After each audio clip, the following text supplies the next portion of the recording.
Warta Jemaat. Mari seluruh jemaat bergabung dengan komunitas sel untuk bertumbuh bersama-sama belajar dan saling berbagi. Untuk penempatan komsel, dapat menghubungi Bapak Gembala. Ibadah wanita hari Rabu pukul 5 sore di gereja. Ibadah doa dan komunitas doa pelayan Tuhan hari Jumat pukul 6 sore. Ibadah raya pertama pukul setengah 7 pagi. Ibadah sekolah minggu dan remaja pukul setengah 9 pagi. Ibadah raya kedua pukul 4 sore. Selamat ulang tahun yang berulang tahun di minggu ini, kiranya Tuhan memberi kesehatan, kedewasaan rohani, berkat, dan damai sejahtera. Ibadah penghiburan di Yayasan Budi Luhur untuk keluarga almarhum Saudara Iwan Cahyono pukul setengah 7. Tuhan Yesus memberkati.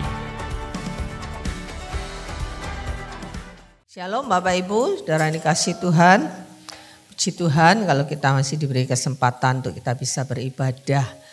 Ya, pagi hari ini saya ingin menyampaikan satu topik kebenaran firman Tuhan yang saya beri judul Waktu Menjadi Dewasa Rohani. Ya, tentu untuk menjadi dewasa rohani ini bukan hanya sekarang ini waktunya. Karena sejak bertahun yang lalu, bahkan mungkin kita sudah puluhan tahun percaya kepada Tuhan, sudah lahir baru sejak bertahun-tahun, sejak itulah kita bertumbuh harusnya menjadi dewasa rohani. Namun saya yakin sampai hari ini saya pun belum mencapai kedewasaan rohani yang sepenuhnya. Sehingga kita harus bertumbuh. Dan mengapa saya katakan waktunya sekarang untuk menjadi dewasa rohani ini? Karena mungkin hari-hari atau waktu-waktu ini kita mandek. Ya, kita mandek gak bertumbuh. Ya, sehingga firman ini mengajak kita untuk kita semua ya untuk terus bertumbuh. Menjadi dewasa rohani, tidak mandek. Kita akan melihat di bagian akhir dari khotbah ini bahwa kedewasaan sampai seperti apa yang harus kita capai. Ya. Nah, saya ngajak kita membaca dulu dari surat Ibrani pasal yang ke-5 ayat yang ke-11 sampai ayat yang ke-14. Ibrani 5 ayat 11 sampai 14. Kita baca bergantian ya, saya baca ayat 11, nanti Bapak Ibu baca ayat yang ke-12. Ibrani 5 ayat yang ke-11. Tentang hal itu banyak yang harus kami katakan, tetapi yang sukar untuk dijelaskan karena kamu telah lamban dalam hal mendengarkan. 12.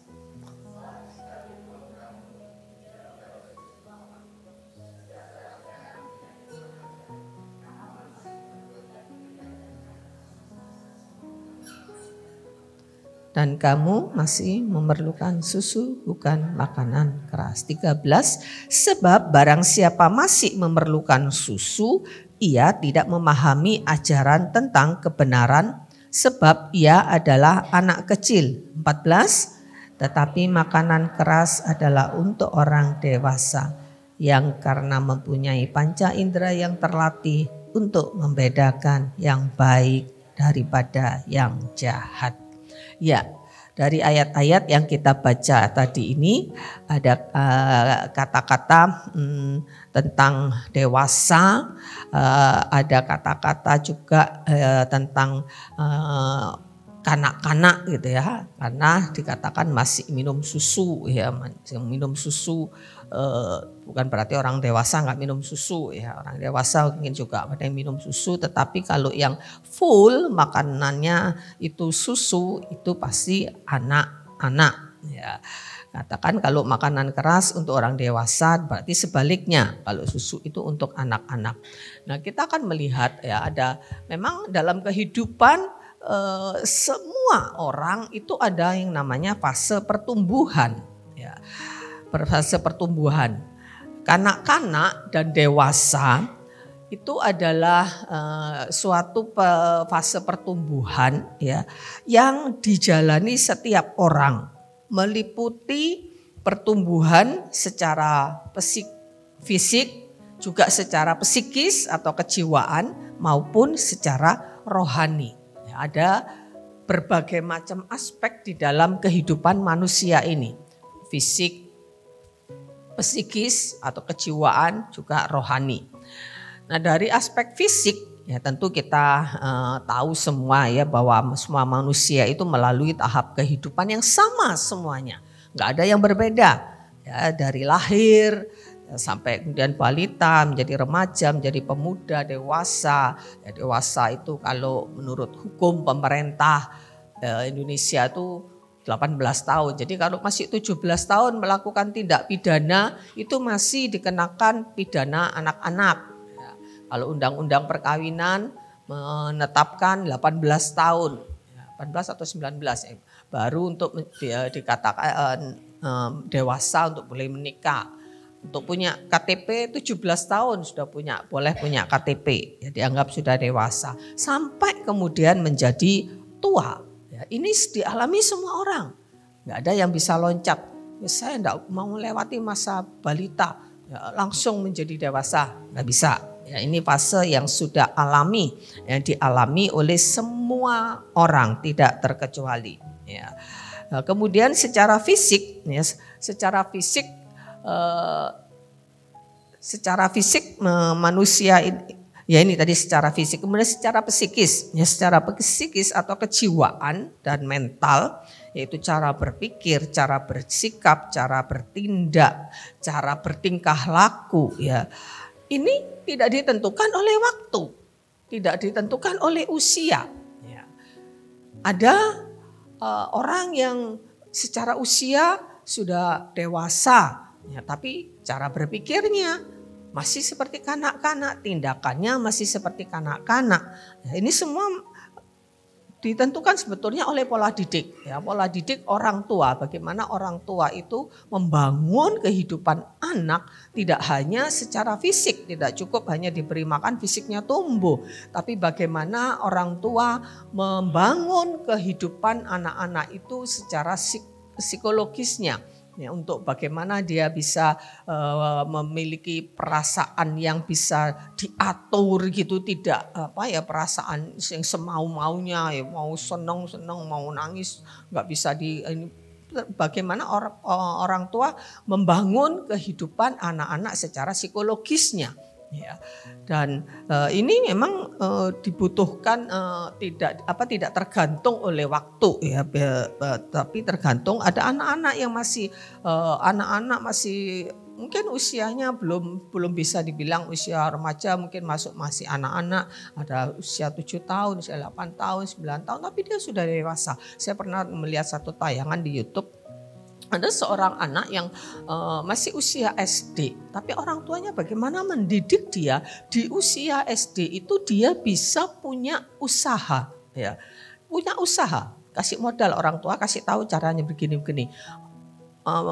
Berulang kali gagal, ya dia usaha ayam geprek gagal, ganti lagi, masih usia SD, ya, dia sudah mampu mengelola, ya, ada keponakan Pak Sakaria, ya anak kakaknya, anaknya satu-satunya anak keponakan kami itu punya anak cuma satu, ya, sekarang baru nginjak SMP, ya.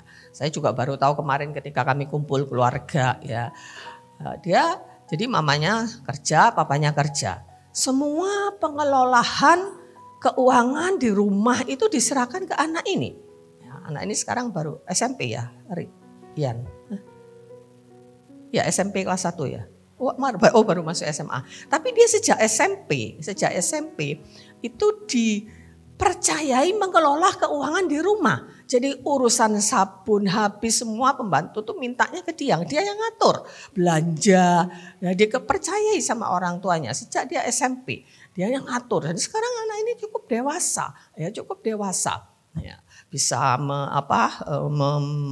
menjadi penolong ya buat opanya, kakaknya Pak Sakaria ini yang dari dulu nggak mau ke gereja, ya gara-gara dia bisa. Karena apa? Pola asuh orang tua, ya. Nah, kemudian secara secara rohani. Ya, ini juga tidak ditentukan oleh waktu. Sekalipun untuk bertumbuh menjadi dewasa secara rohani itu butuh waktu. Ya, butuh waktu. Ya, yang memang relatif berbeda-beda. Relatif berbeda-beda masing-masing orang, masing-masing pribadi. Ya, ada yang masa kanak-kanak rohani ya itu begitu lama ya, dan seharusnya tidak perlu sama seperti secara fisik ya, bahwa kanak-kanak disebut balita ya tidak perlu memakan waktu begitu lama ya, karena ada orang yang begitu lahir baru dia segera bertumbuh menjadi dewasa ya, dia karena apa? Dia berusaha bagaimana untuk menjadi dewasa secara rohani. Mungkin dalam beberapa bulan dia sudah menjadi dewasa rohani. Tapi sebaliknya ya ada orang yang sudah bertahun-tahun mungkin bahkan berpuluh-puluh tahun lahir baru menjadi Kristen tetapi masih kanak-kanak rohani. Ya, tentu orang-orang seperti ini akan merugi secara waktu. Dia mengalami banyak hal yang sulit ketika dia tetap menjadi kanak-kanak secara rohani. Ada banyak hal-hal yang sulit yang harus dia hadapi ya, karena dia masih kanak-kanak secara rohani. Nah, kita akan melihat di bagian pertama ini bagaimana sih kanak-kanak rohani itu seperti yang tertulis dalam Ibrani 5 ayat 11 dan 4 sampai 14 tadi. Ya.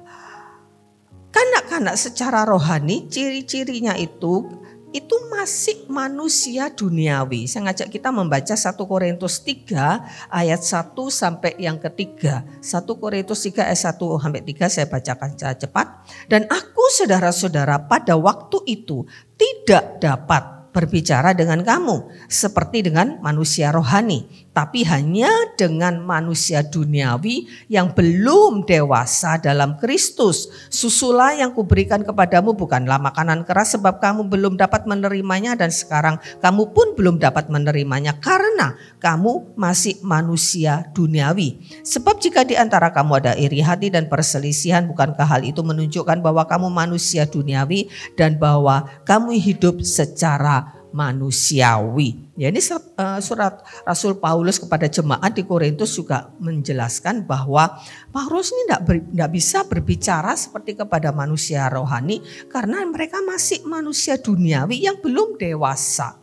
Jadi kanak-kanak rohani ini masih manusia duniawi, ya masih manusia duniawi yang dikatakan oleh Rasul Paulus ini dia tidak bisa berbicara banyak. Di ayat yang kedua tadi, pada waktu itu tidak bisa berbicara dengan kamu seperti kepada manusia rohani. Tidak bisa diajak ngomong banyak, tidak bisa diberikan penjelasan banyak. Ya, karena apa? Sukar menerima pengetahuan, sukar menerima teguran, sukar menerima nasihat, ya sukar untuk dinasehati. Ya, ini kanak-kanak rohani. Ya.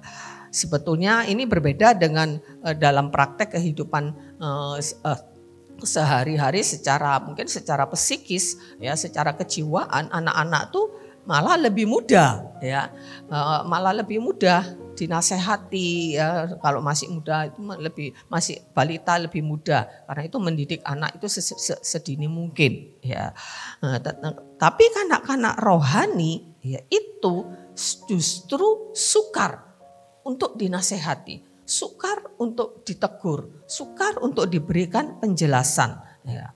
Mudah marah, tadi dikatakan masih ada iri hati, perselisihan, ya, mudah marah, ada iri hati, ada perselisihan, ya, ada egoisme, ada sakit hati. Ya. Perselisihan di dalam Efesus 4 ayat yang ke-14 itu yang mudah diombang-ambingkan. Ya, mudah diombang-ambingkan oleh berbagai macam pengajaran palsu. Ya, tidak punya pendirian, gampang terpengaruh, ya, dan gampang meniru, ya, gampang terpengaruh. Ya, mudah marah, mudah tersinggung, egois, ya, berfokus hanya kepada diri sendiri. Ya, hanya menuntut. Ya, di renungan pagi beberapa hari yang lalu, Vanuel menyampaikan tentang kesenangan. Ya, orang yang selalu berfokus kepada kesenangan secara duniawi, ya, kesenangan memenuhi keinginannya, ya, itu termasuk orang-orang yang kanak-kanak secara rohani, ya, hanya pengennya senang-senang. Ya, kalau anak-anak memang kan gitu kan, anak-anak tuh pengennya senang-senang, nggak mau suruh kerja, ya suruh bantu orang tua itu menjadi beban, suruh belajar itu, maunya ya senang-senang, main terus ya. Nah, itu anak-anak secara rohani juga begitu ya. Nah, seringkali juga berfokus hanya untuk diri sendiri, ya, hanya untuk diri sendiri, tidak peduli dengan orang lain. Banyak orang-orang Kristen, ya, sekalipun sudah sekian puluh tahun mungkin jadi orang Kristen beribadah, tapi hanya berfokus kepada diri sendiri, ya, tidak peduli orang lain, ya, entah orang itu mau apa, yang penting saya baik, yang penting saya tidak menyakiti orang, yang penting saya tidak ganggu orang lain, ya, sepertinya kelihatannya ya nggak, no problem, ya kan dia nggak merugikan orang, tapi ini tidak menunjukkan kedewasaan rohani, hanya berfokus kepada diri sendiri. Ya, justru firman Tuhan mengatakan yang disebutkan dengan sebagai kaidah emas dalam kekristenan. Apa yang kamu ingin, ya, orang itu perbuat kepadamu, perbuatlah demikian terlebih dahulu. Kalau prinsip kita enggak kan? Kalau kita ya tidak mau disakiti, jangan menyakiti. Itu lumrah, gampang ya. Tapi yang Tuhan inginkan lebih dari itu. Kalau kamu ingin orang ya menghormati kamu, hormati orang itu terlebih dahulu. Ya, itu lebih sulit dan ini adalah ciri kedewasaan rohani. Jadi mari Bapak Ibu kita melihat bagaimana kehidupan kita. Ya. Dan anak-anak rohani itu katakan tadi hanya mau minum susu. Hanya bisa menerima ajaran-ajaran dasar, ya, ajaran-ajaran yang ringan-ringan. Padahal ajaran-ajaran dasar itu kalau berbicara tentang doktrin dasar kekristenan, doktrin tentang keselamatan itu doktrin dasar, doktrin tentang Allah itu doktrin mendasar, ya, doktrin tentang Tritunggal itu doktrin dasar. Itu sebetulnya doktrin dasar, tapi itu pengajaran-pengajaran yang sulit gitu loh. Sulit untuk diterima, tapi dalam hal ini menerima ajaran-ajaran dasar ini ya ajaran-ajaran yang enggak apa ya, yang gampang, yang susu itu ya seperti susu yang lembut, enak, enggak keras, enggak susah makannya. Itu anak-anak rohani ya enggak mau dengan pengajaran-pengajaran yang apalagi yang pengajaran-pengajaran yang menegur, ya, yang menasehati, yang berbicara tentang dosa, ya maunya yang enak-enak. Ya. Ini kanak-kanak secara rohani dan tidak bisa membedakan yang baik dan yang jahat. Tadi dikatakan di ayat yang ke-14 dari Ibrani 5 tadi, ya, tidak memiliki panca indera yang terlatih yang membedakan yang baik dan yang jahat. Ya. Tidak bisa mendengar, tidak bisa membedakan yang baik dan yang jahat. Dalam Alkitab firman Allah yang hidup dikatakan yang benar dan yang salah. Ya, sebetulnya kalau yang baik dan yang jahat itu anak-anak pun tahu. Ya, oh kalau mencuri itu tidak boleh, itu tidak baik, jahat. Ya. Anak-anak umur 5 tahun, umur 4 tahun sudah ngerti nggak boleh mencuri, nggak boleh berbohong, nggak boleh nyakitin temannya. Ya. Tetapi yang lebih tepat seperti yang di dalam firman Allah yang hidup, yang benar dan yang salah, ini yang seringkali orang Kristen walaupun sekian lama menjadi Kristen nggak bisa membedakan yang benar dan yang salah. Ya. Seringkali masih abu-abu. Ya. Dianggapnya ya ini benar, tapi padahal tidak sesuai. Bagaimana itu bisa terjadi ya karena dia kurang pemahaman. Ya.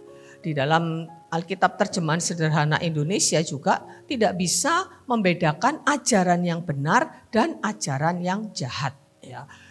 Dan dikatakan tadi panca indera itu berbicara bukan panca indera secara fisik ya, tetapi panca indera secara rohani yang merupakan hati nurani ya di dalam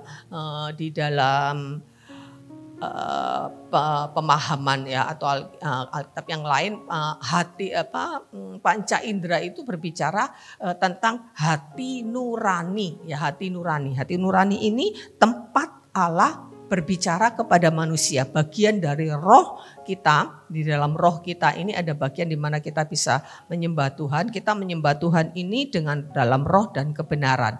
Dan di dalam lewat hati nurani ini pula Tuhan berbicara kepada kita.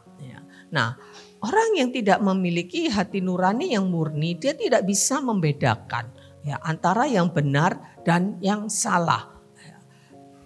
Ajaran atau kebiasaan-kebiasaan, tradisi-tradisi dari nenek moyang ya yang dipegang teguh ya, yang dipikirnya itu adalah sebuah kebenaran, belum tentu.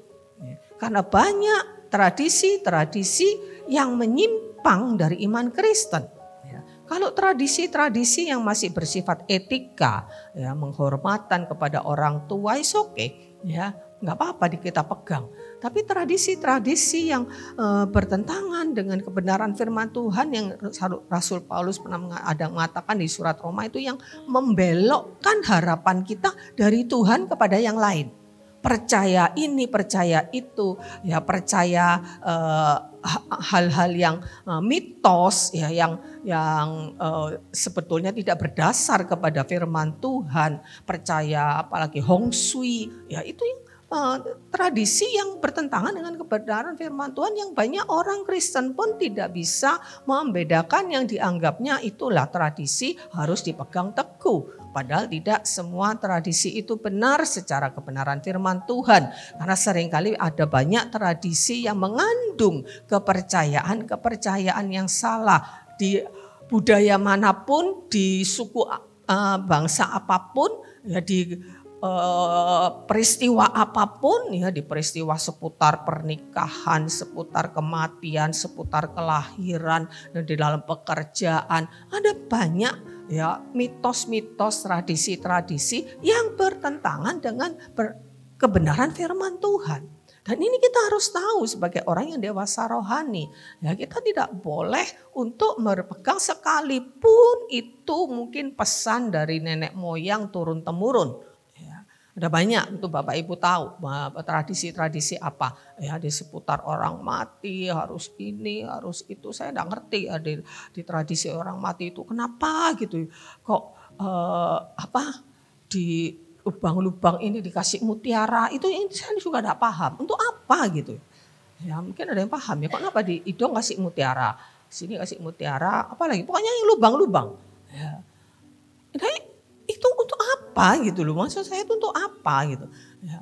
Kalau itu ada kepercayaan yang tidak sesuai dengan kebenaran firman Tuhan, ya nggak perlu dilakukan gitu. Kalau nggak bertentangan dengan firman Tuhan ya oke lah, ya dilakukan itu nggak apa-apa, berupa penghormatan kah, ya di sekitar orang mati itu biasanya memberikan minyak, ya itu sebagai penghormatan lah. Ya, orang mati zaman dulu sejak zaman Yesus itu juga dirempah-rempahi gitu.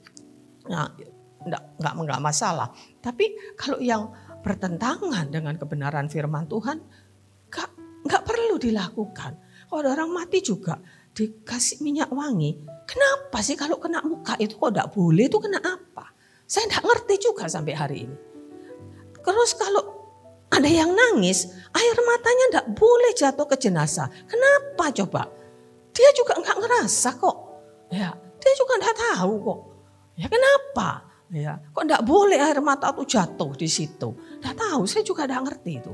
Ya. Banyak hal-hal seperti itu. Kalau itu ada kepercayaannya yang bertentangan dengan firman Tuhan, jangan lakukan. Ya. Jadi Bapak Ibu Saudara pesan sama anak, mantu, cucu semuanya ya. Jadi kalau besok emak, engkong, mama, papa meninggal, enggak usah gini gitu ya. Enggak usah ikuti tradisi gitu ya. Yang bertentangan dengan kebenaran firman Tuhan. mari Bapak Ibu kita jangan sampai sesuatu itu membuat kita ini salah di hadapan Tuhan. Ya. Kalau itu tidak salah, ya enggak apa-apa lakukan. Tapi kalau itu mengandung pengharapan atau kepercayaan yang itu sama dengan kita tidak mempercayai Tuhan. Ya, lebih percaya kepada itu daripada kepada Tuhan kan. Oh, harus ini supaya rezekinya lancar. Ya, kalau punya rumah ya enggak boleh harus lebih bagus yang lebar di dalam kalau menurut Hong Sui ya, supaya rezekinya tuh ngantong katanya di dalam rumah. Nah, itu kan membelokkan harapan kita. Rezeki kita itu dari Tuhan. Ya, Tuhan menyediakan kepada anak-anaknya selagi dia tidur. Ya, kalau Tuhan kehendaki mau habis diambil, itu juga ada dalam kedaulatan Tuhan. Ya, oh jangan itu nanti bahaya. Nah, bagaimana kita bisa memiliki panca indera rohani, memiliki hati nurani. Kadang hati nurani ini yang menjadi penyebab kita tidak bisa memiliki kepekaan secara rohani. Karena apa? Hati nuraninya kotor. Yaitu tadi oleh prinsip-prinsip yang salah yang dipegang. Saya pernah menyampaikan hal ini tentang hati nurani. Hati nurani ini menjadi tidak murni ketika kita punya prinsip-prinsip yang salah. Ya, kepercayaan yang salah. Sehingga akhirnya ya kita tidak bisa mendengar memiliki kepekaan tentang hal-hal yang benar dan hal-hal yang salah. Oke, kita lanjut. Ya. Nah, apa penyebabnya orang itu menjadi kanak-kanak terus secara rohani? Apa sih salah? Setelah ini tadi ada satu. Loh, kok loncat ya? Coba diklik ada tulis penyebabnya. Ya. Ya tadi penyebabnya. Penyebabnya itu di ayat yang ke-11 karena sukar dijelaskan kepada kamu karena kamu lamban mendengar sehingga lambat mengerti dan lamban bertindak. Lamban mendengar. Tentu ini mendengar tentang benaran firman Tuhan, mendengar tentang pesan-pesan firman Tuhan. Kamu sudah menjadi lamban, ya puji Tuhan masih lamban, kalau bukan tidak ya lamban ini lambat gitu ya. Tetapi ini pun menjadi penghalang, menjadi penyebab orang itu tidak bisa bertumbuh secara rohani. Ya, lamban mendengar. Ya.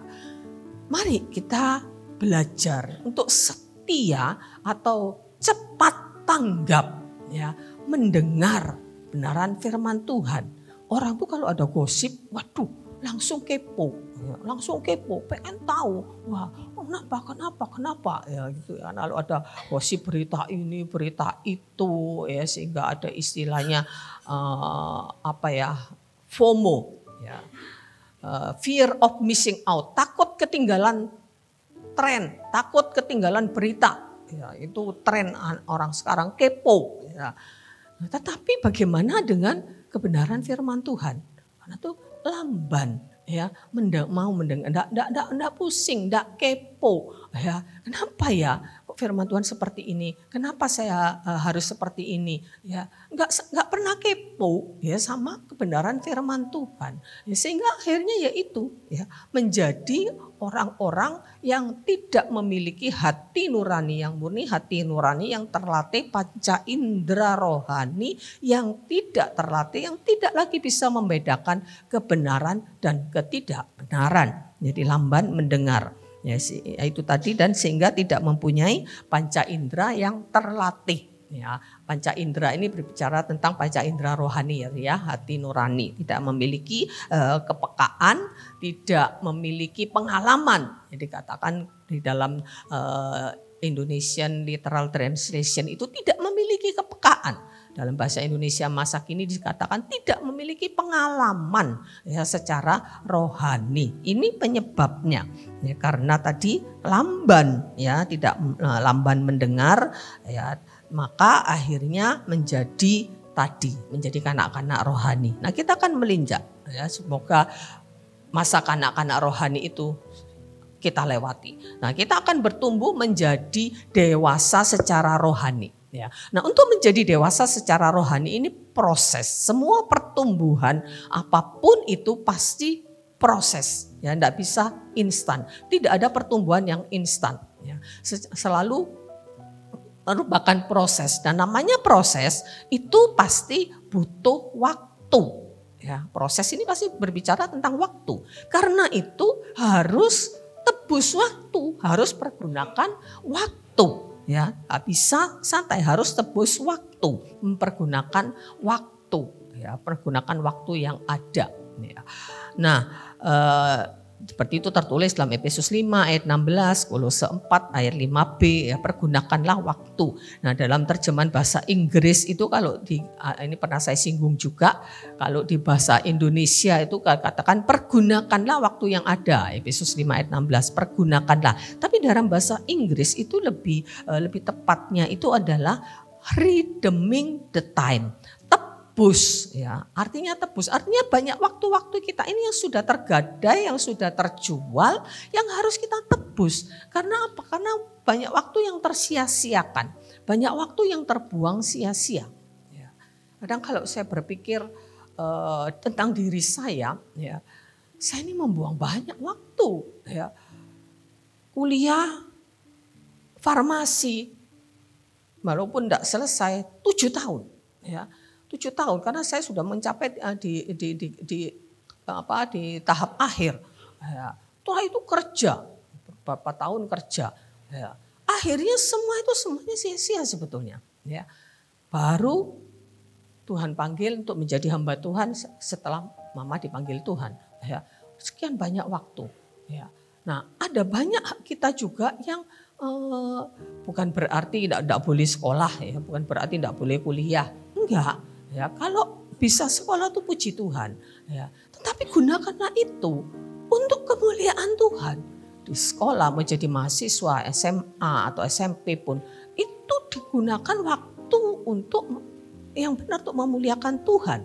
Ya, maksud saya tadi ya tidak ada sama sekali pada masa-masa itu saya tidak melakukan apa-apa untuk Tuhan. Ibadah sih ibadah, ya, ikut PA rajin ikut PA. Ya, tapi tidak ada kehidupan saya yang berdampak untuk memuliakan Tuhan. Gak ada. Selama waktu-waktu itu. Makanya sekarang yang punya waktu untuk kuliah, waktu untuk sekolah, ya, jangan sampai tersia-siakan. Ya, gunakan waktu itu untuk jadi berkat, menjadi berkat bagi teman-teman, bagi generasimu. Bagaimana kau memuliakan Tuhan lewat studi yang kau jalani. Ibu-ibu rumah tangga pun sekarang yang tidak aktif mungkin di luar, tidak bekerja di luar, tetap punya komunitas, tetap punya lingkungan yang ada, entah keluarga, anak, cucu semuanya. Jadilah berkat. Ya. Jadi kita harus menebus waktu-waktu, jangan sampai ada waktu-waktu yang terbuang. Ya. Tepat seperti yang ditulis di dalam King James, redeeming, tebus waktu kita. Ya, karena memang apa? Karena kita itu untuk bertumbuh itu butuh waktu. Ya, jadi kita tidak bisa santai, apalagi ya kedatangan Tuhan sudah sangat dekat. Ya, kita tidak bisa santai. Bertumbuh itu butuh waktu. Untuk mengerti tentang firman Tuhan butuh waktu. Ya, butuh kepo, butuh keinginan untuk tahu, butuh waktu untuk belajar firman Tuhan ini. Ya, tidak bisa dipelajari sekaligus, tidak bisa, ya, tidak bisa. Bahkan sampai kita sampai ajal menjemput pun, mungkin kita belum tuntas belajar firman Tuhan. Ya, seorang profesor teologi pun, ya, sampai ajal menjemput, pasti dia belum tuntas untuk belajar firman Tuhan. Karena Roma 11 ayat 36 mengatakan terlalu dalam ya pengetahuan tentang Tuhan. Tidak terselami, tidak terselidiki. Ya, ini butuh waktu. Nah, kalau kita santai kapan? Ya. Nah, kemudian selain pengertian firman Tuhan yang butuh waktu, ya, itu juga kita akan menghadapi ujian-ujian kan untuk menjadi dewasa secara rohani. Ada ujian yang harus kita lewati. Yang Tuhan memang berikan. Ya. Dan ujian-ujian itu kan diberikan bertahap. butuh waktu. Nggak bisa kita diuji sekaligus. Ya. Nah, sekolah bertahap. Ya, SD, kemudian masuk SMP, masuk SMA, masuk perguruan tinggi. Bertahap. Nggak bisa, mau loncat nggak bisa. Demikian juga ujian-ujian yang kita harus lewati. Ya, ujian karakter kita, ujian supaya sabar, ujian bagaimana kita supaya murah hati, ujian bagaimana supaya kita mengerti tentang firman Tuhan, ujian supaya kita setia kepada Tuhan. Itu semuanya butuh waktu. Ya, butuh waktu. Ayub, ya, itu Tuhan lihat kualitasnya. Dia diuji sekaligus, ya. Harta habis dalam waktu sehari, anak mati semuanya, tubuhnya kena penyakit dari ujung rambut sampai telapak kaki kena sakit, diuji sekaligus. Ya, Ayub, ya. Gimana dengan kita? Ya, kita tidak mungkin mampu, ya, seperti Ayub, tidak mungkin mampu, ya, diuji seperti Ayub. Ya. Tetapi kita tetap harus menjalani ujian itu tahap demi tahap, tahap demi tahap. Dan kalau kita tidak lulus di satu ujian saja, ya kita akan menghabiskan banyak waktu. Ya, ujian kesabaran nggak lulus, ya marah-marah terus. Ya, untuk diuji untuk setia nggak lulus kita. Ya, mari kita belajar ya untuk itu. Dan untuk tebus waktunya harus bayar harga. Nggak bisa kalau kita nggak mau bayar harga. Ya, semua ujian itu harus bayar harga. Korban, anak-anak sekolah ujian bayar harga. Belajar, ya, mengkhususkan waktu, ngambil waktu, ya, belajar, bayar harga, tidak pegang gadget, ya, tidak main-main, tidak meluangkan waktu untuk bermain, sungguh-sungguh belajar untuk bisa melewati ujian-ujian itu. Ya, jadi kita harus tebus waktu. Nah, untuk itu tadi seperti saya katakan bahwa pertumbuhan itu proses. Ya, untuk bertumbuh dewasa itu adalah proses. Prosesnya apa? Yang pertama itu meninggalkan sifat kanak-kanak. Meninggalkan sifat kanak-kanak. Saya bacakan 1 Korintus 13 ayat 11. Ketika aku kanak-kanak, aku berkata-kata seperti kanak-kanak. Aku merasa seperti kanak-kanak, aku berpikir seperti kanak-kanak. Sekarang sesudah aku menjadi dewasa, aku meninggalkan sifat kanak-kanak itu. Sifat kanak-kanak yang tadi yang sukar dinasehati, sukar ditegur, egois, iri hati, lamban, tidak mau dengar. Ya, itu sifat kanak-kanak harus ditinggalkan. Ya, jangan terus-terusan gitu ya menjadi orang yang egois, berusaha untuk tumbuh. Kalau pertumbuhan secara fisik ya itu usahanya gampang ya, dari anak-anak ini ya tinggal orang tuanya kasih makanan yang bergizi, dilatih ya, tumbuh dia ya. Tetapi untuk bertumbuh secara rohani harus ada usaha dari kita.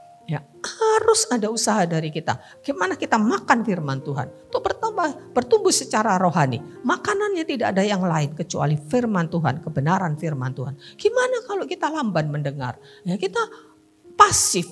Ya, tidak pernah makan makanan rohani. Tidak akan bertumbuh kita secara rohani. Belajar firman Tuhan, Ya, baca firman Tuhan. Memang ada banyak hal-hal yang tidak mengerti. Ya, saya baca firman Tuhan hari-hari ini sampai di kitab Yehezkiel. Aduh Tuhan, enggak ngerti Tuhan. Ya enggak ngerti. Ya, ada banyak hal yang enggak ngerti. Yang saya pikir enggak bisa dipahami. Ya, ada banyak itu tentang nubuatan tentang akhir zaman. Enggak apa-apa, baca saja. Ya, baca saja. Ya, kalau Tuhan Roh Kudus kasih pengertian, Roh Kudus akan kasih pengertian. Ya, selebihnya percayai saja, baca firman Tuhan. Ya, ada banyak memang hal-hal yang kita tidak bisa pahami. Karena itulah sampai seumur hidup, sampai ajal menjemput pun kita tidak akan selesai belajar firman Tuhan. Tapi kalau kita sama sekali tidak mau, gimana kita mau kuat secara rohani? Gimana kita mau dewasa menghadapi tantangan akhir zaman ini yang mengerikan? Kadang-kadang saya kalau mau dengar tentang akhir zaman, ya saya kalau nyetel TV, sudah masuk berita tentang perang Israel dan Irak, perang tentang Palestina. Saya ini udah ada malas dah. Ya. ya ada rasa ngeri gitu ya, ada rasa ngeri, ada rasa takut juga ya. Bagaimana ngerinya peristiwa-peristiwa nanti di akhir zaman seperti yang sudah dinubuatkan di Matius 24. Ada gempa bumi, kelaparan. Ya. Itu bukan, itu kita akan ikut kena imbasnya selama Tuhan Yesus belum datang. Kita akan masuk di masa-masa yang sulit itu. Ya. Masuk, kita tidak bisa santai. Kita akan masuk di masa-masa yang sulit itu. Ya, peperangan yang tidak tahu nanti mana, nanti ujungnya. Ya, tentang perang dunia ketiga, nanti kesulitan ekonomi. Semuanya akan terjadi. Apa yang dinubuatkan oleh firman Tuhan pasti digenapi. Tidak mungkin tidak digenapi. Apa yang tertulis di dalam Matius 24 tentang peristiwa-peristiwa yang akan datang di akhir zaman itu. Ya, akan digenapi. Ya, bagaimana antikris akan berusaha, bagaimana antikris akan melawan Kristus dengan pengikut-pengikutnya. Bagaimana kita akan mengalami tantangan-tantangan tentang iman. Diperhadapkan kata Tuhan, ya diperhadapkan kepada penghakiman, pengadilan. Ya.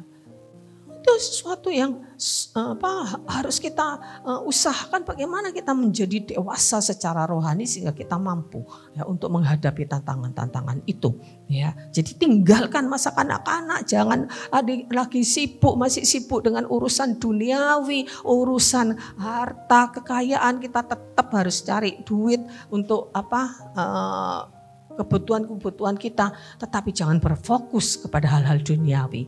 Ya, hanya urusan sakit hati, urusan iri hati itu aja yang masih menjadi urusan kita. Ya, harus meninggalkan semua sifat kanak-kanak itu.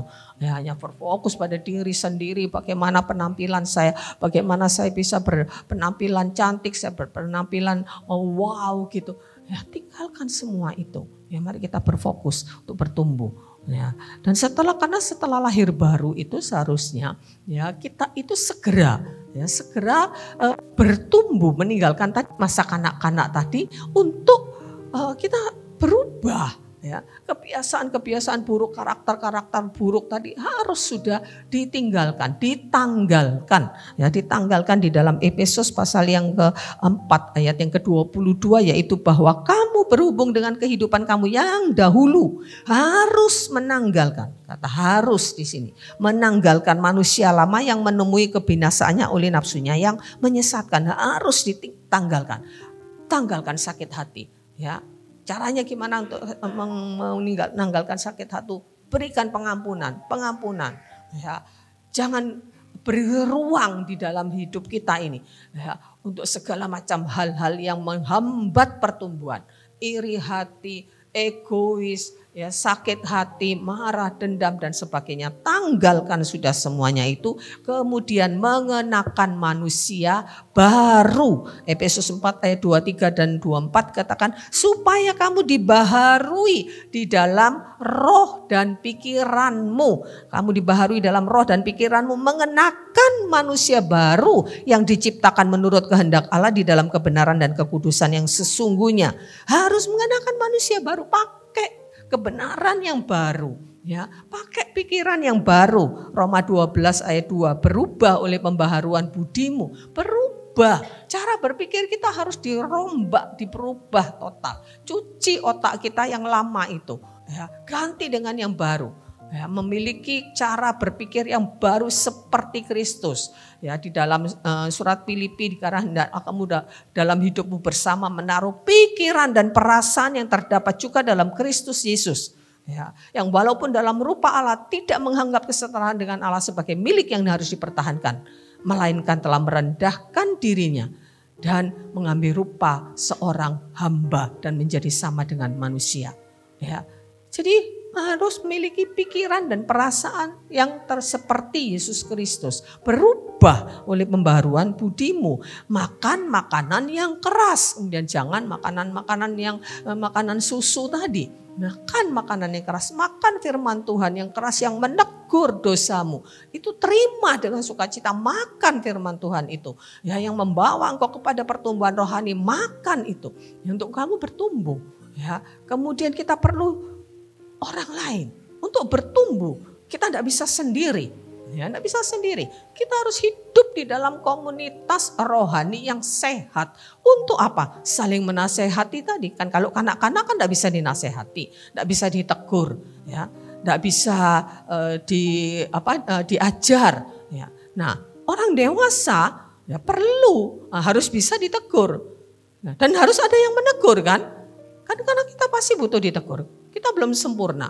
Kita butuh orang lain untuk nasihati kita. Siapa lalu? Ya, kalau kita tidak ada di dalam sebuah komunitas yang saling menegur menasehati, ya, cuma seminggu sekali, ya, di hari-hari biasa Senin sampai Sabtu, siapa yang akan menasehati menegur kita? Orang-orang di sekitar kita, ya, hidup dalam komunitas, ya, yang sehat untuk bisa saling menegur, saling menasehati, dan harus belajar untuk bisa menerima teguran. Tidak enak ditegur. Ya, enggak enak ditegur, itu enggak enak, ya. Tapi itu untuk pertumbuhan kerohanian kita, ya. Obat itu namanya obat itu enggak enak, ya. Untuk anak-anak tuh ya dikasih rasa stroberi, rasa vanila, apapun itu tetap enggak enak, ya. Tapi itu obat untuk kesembuhan. Dan kita juga perlu itu, perlu nasihat, perlu teguran, ya. Karena itu mari kita saling nasihati, saling menegur. Selalu saya ingatkan, ya, untuk kita nasihati orang, negur orang, ada prinsip yang harus kita pegang. Yang pertama itu karena kasih, bukan supaya orang itu kelihatan salahnya, ya, karena dengan kasih. Yang kedua, tujuannya untuk kebaikan orang itu, bukan supaya orang itu ketahuan salah, kelihatan salahnya, tidak, ya, harus tujuannya. Jadi dasarnya kasih, tujuannya untuk kebaikan. Yang ketiga caranya. Caranya yang baik, jangan menegur dengan di depan orang dengan kata-kata yang kasar, dengan lemah lembut. Itu, ya. Kalau orang itu sudah ditegur dengan cara seperti itu, dia tidak bisa terima, dia tidak akan bertumbuh, ya. Jadi perhatikan di dalam komunitas sel, dalam keluarga, di dalam lingkup pekerjaan, bagaimana kita bisa menjadi berkat untuk bisa menasehati orang, ya, dan tidak cuma menasehati tapi juga bersedia untuk menerima nasihat. Sekali lagi itu adalah bagian kita semua untuk saling menegur, saling menasehati seperti tertulis dalam Kolose 3 ayat 16, hendaklah perkataan Kristus harus diam dulu di dalam dirimu, ya, hendaklah perkataan Kristus diam dengan segala kekayaannya di dalam dirimu sehingga, ya, kamu dengan segala hikmat bisa saling mengajar, saling menegur seorang akan yang lain. Kolose 3 ayat 16 mengatakan kita harus miliki perkataan Kristus dulu, diam dengan segala kekayaannya untuk kita bisa menasihati orang. Nasihat bukan dengan bukan berdasarkan keluar, ya, hanya sekedar nasihat moral, tapi nasihat yang berdasarkan kebenaran firman Tuhan. Ya, ada sebuah untuk menjadi orang yang dewasa secara rohani ini, pasti dia nanti secara psikis, kejiwaan, cara berpikirnya, cara bertindaknya pasti akan dewasa. Kalau dia sudah secara rohani dewasa, dia akan mampu berpikir dan bertindak secara kebenaran firman Tuhan, dan pasti itu adalah pikiran yang bijak, tindakan yang bijak, keputusan-keputusan yang bijak. Jadi kalau kita bertumbuh secara dewasa, secara rohani, maka secara psikis, ya, kita juga akan menjadi dewasa. Ya, kalau secara fisik, ya, sudah nggak perlu bertumbuh lagi. Ya, usia 40, 30 tidak perlu bertumbuh secara fisik, artinya harus tambah gede, berat badannya nambah, tinggi badannya nambah, enggak, nanti pada akhirnya akan stop. Ya, kayak Kristo ini jangan minta tumbuh tambah tinggi lagi ya. Sudah cukup ya. Enggak perlu bertumbuh secara fisik lagi, tapi secara rohani harus tumbuh. Ya, ada sebuah kutipan yang saya kutip ya, bahwa maturity is, ya saya terjemahkan bahasa Indonesianya aja ya. Kedewasaan itu bukan ketika kamu kedewasaan itu adalah ketika kamu berhenti mencoba mengubah orang lain. Ya, kurang jelas ya tulisannya. Maturity is when you stop trying to change others, instead focus to changing yourself. Jadi kedewasaan itu adalah ketika kamu berhenti untuk berfokus untuk mengubah orang lain, tetapi sebaliknya berfokus mengubah diri sendiri. Ini kedewasaan. Orang yang dewasa berfokus mengubah diri sendiri. Kalau orang masih sibuk dengan orang lain, dia belum dewasa secara rohani. Nah, terakhir hasil atau pencapaian daripada kedewasaan rohani itu, ya bagaimana untuk kita bisa pencapaian yang bagaimana yang harus kita capai untuk kita dikatakan menjadi dewasa rohani. Tadi memiliki hati nurani yang terlatih, yang tahu membedakan yang benar dan yang tidak benar. Seringkali banyak orang Kristen itu masih abu-abu, ya. Ini masih kompromi dengan ketidakbenaran. Oh, enggak apa-apa, ya. Bohong sedikit-sedikit enggak apa-apa, ya. Ya maklum kita masih manusia duniawi. Seringkali itu, ya, kompromi itu yang membuat kita tidak bisa memiliki kemurnian hati. Masih kompromi. Ya maklumlah saya masih manusia, ya. Wajarlah ya kalau masih melakukan ini itu. Tidak, ya. Firman Tuhan tidak. Kebohongan tidak ada yang benar. Ya, ya atas ya, tidak di atas tidak. Lebih daripada itu jahat. Ya, tidak ada yang abu-abu. Harus kita benar-benar tidak kompromi dengan ketidakbenaran.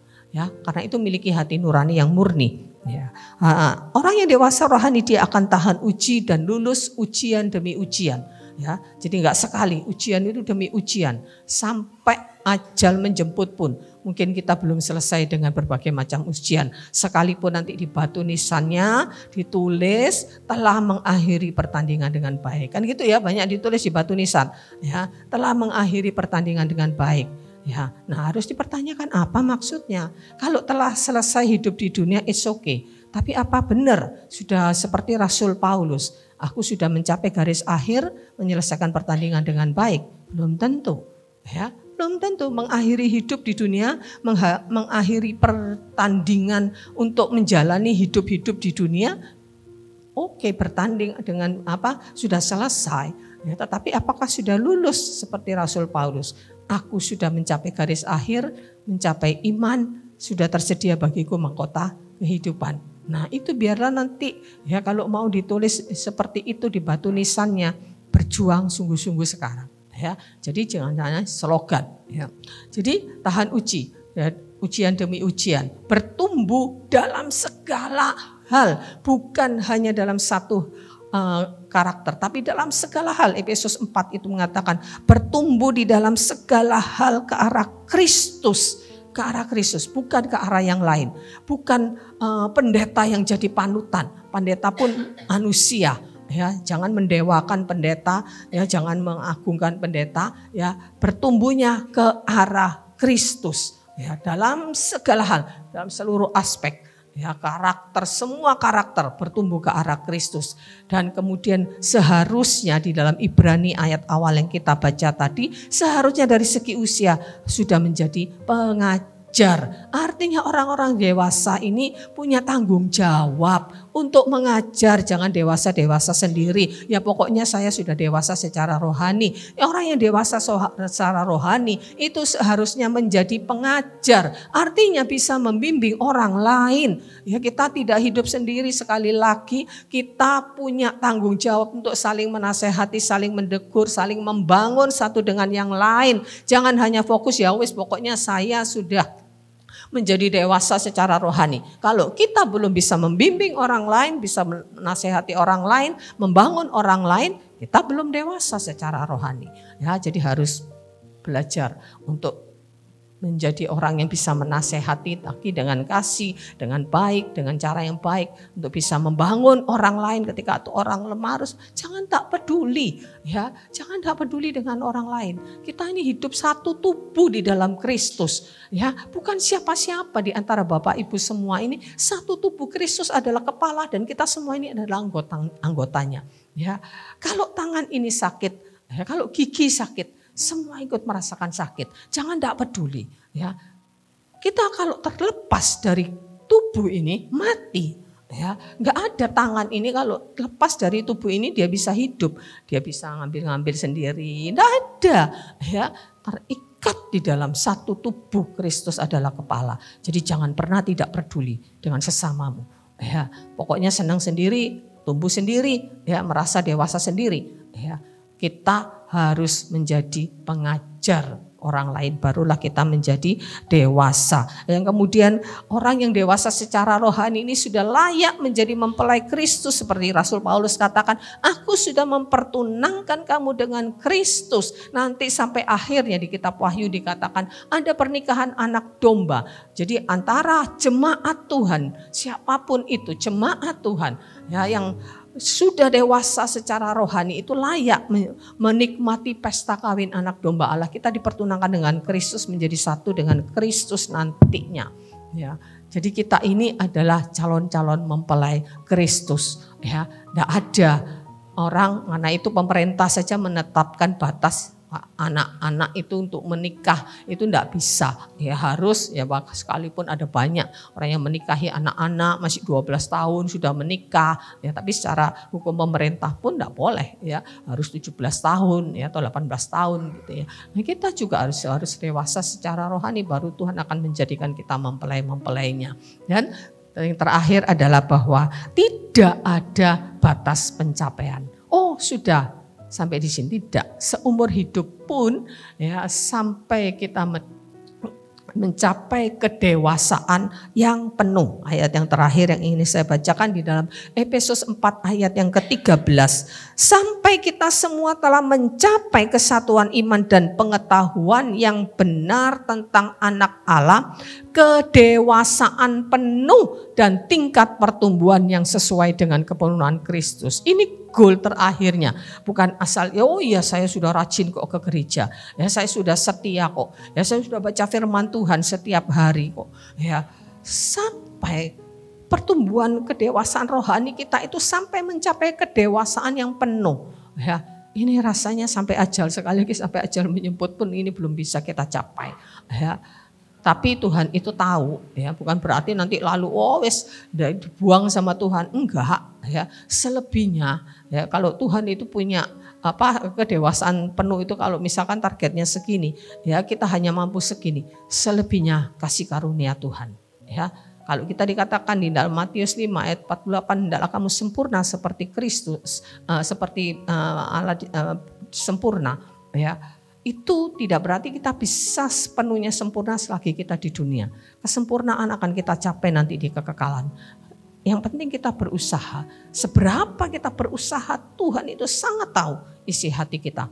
Orang ini sudah berusaha sungguh-sungguh. Selebihnya kasih karunia Tuhan yang akan menyempurnakan kita seluruhnya. Sampai tubuh kita pun disempurnakan. Masuk di dalam tubuh kemuliaan di dalam kekekalan.